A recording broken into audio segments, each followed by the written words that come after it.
keten hisler yenə dindi. Məni sənsizliyim üzdü. Axı tək tənhayam indi.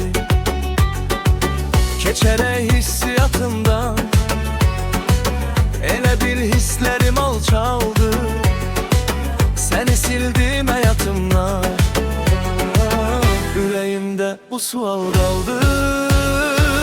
Denə baş verdi ki ittin birdən. Hara getdin, niyə getdin birdən?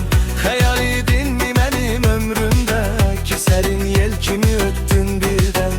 Denə baş verdi ki ittin birdən. Hara getdin, niyə getdin birdən?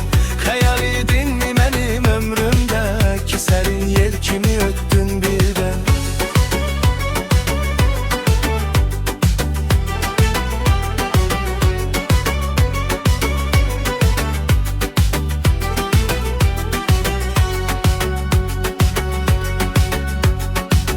O keçən hisslərin əsla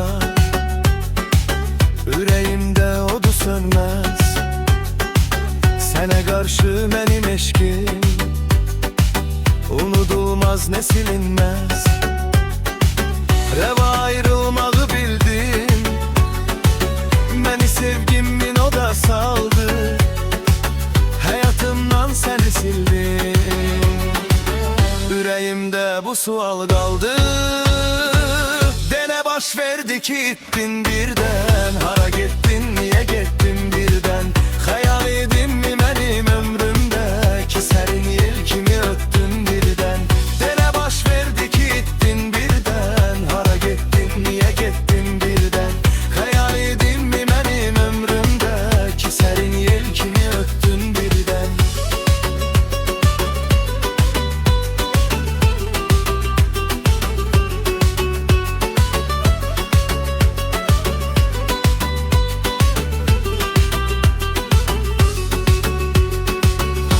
Baş verdi ki ittin birdən. Hara getdin, niyə getdin birdən?